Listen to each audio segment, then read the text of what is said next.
Is there starvation in Gaza? Quick answer, yes.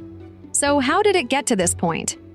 As the war progressed, Israel declared a 700-meter to 1.1-kilometer wide stretch along the Gaza border a security buffer zone, destroying everything in it: homes, factories, civilian infrastructure, and vast farmlands.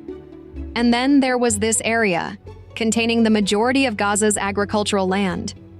Within it, Israel established the Netzarim corridor, wiped everything out, and made the whole area a military zone, off-limits to Gazans.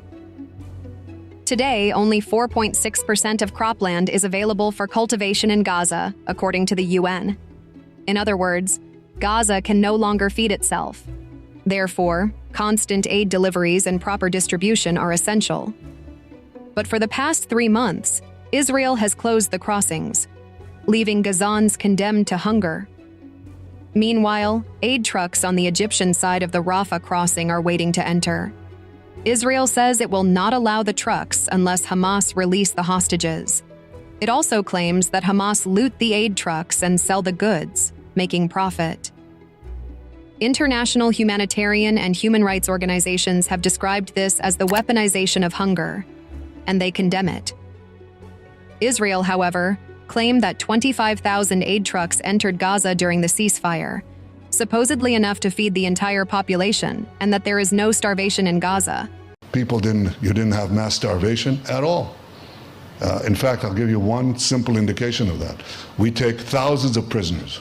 We sort them out into civilians and into combatants, and we photograph them. Thousands and thousands of prisoners have taken their shirt off. And you don't see one, not one, emaciated. Not a single case. Netanyahu must be referring to these scenes, filmed early in the war.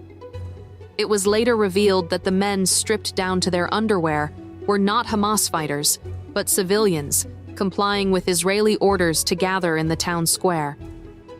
Even if 25,000 trucks did enter, it's still not enough. Gaza needs 600 trucks per day, meaning 25,000 trucks would only cover around 40 days. That time has long passed. The cost of Israel's 3-month blockade on food and medicine was 242 deaths. In addition, 58 people have died directly of starvation. هذا ابني قبل الحرب. هذا صورة ابني هو في المستشفى وهو بجاهد في الموت قاعد من المجاعة اللي هو فيها. قبل أسبوع دفنت ابني مجاعة. Children and people with chronic illnesses are less resistant to hunger. But experts now warn that a new phase is approaching. Even healthy adults without chronic conditions may begin to die from hunger. It's been almost 90 days since the blockade began. More than enough time for a healthy adult body to suffer irreversible damage due to prolonged malnutrition, leading to mass death. According to Project Hope, malnutrition cases have quadrupled over the past 2 months, with the number of daily cases rising from 50 to 200. In addition, some clinics are reporting up to 42% of pregnant women and 34% of lactating mothers being diagnosed as malnourished. According to the Integrated Phase Classification for Acute Food Insecurity, IPC from now on, the entire population is facing crisis-level acute food insecurity, IPC Phase 3 or worse. But the projection for the end of 2025 is even more dire. If the situation continues as it is, 71,000 children under the age of 5 are expected to be acutely malnourished in the coming 11 months.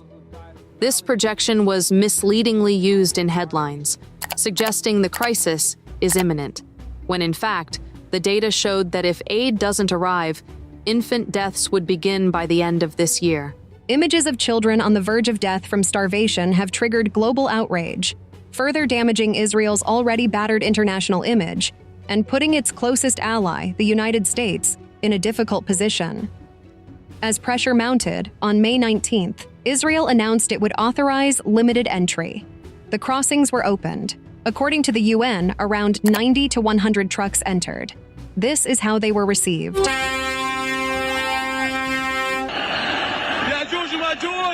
The man filming this scene is quoting from the Quran, invoking the apocalypse. Many aid organizations described it as a drop in the ocean. Worse yet, The contents of the trucks were unclear. Some accounts even claimed they contained burial shrouds and not food. This could not be verified. And just like at the end of 2024, the aid still hasn't reached northern Gaza. In short, after 90 days of blockade, bakeries and community kitchens had shut down, warehouses were completely emptied, so as some of the markets. The price of flour had skyrocketed by 3,000%. The few remaining markets and stalls still open were selling basic goods at extremely inflated prices.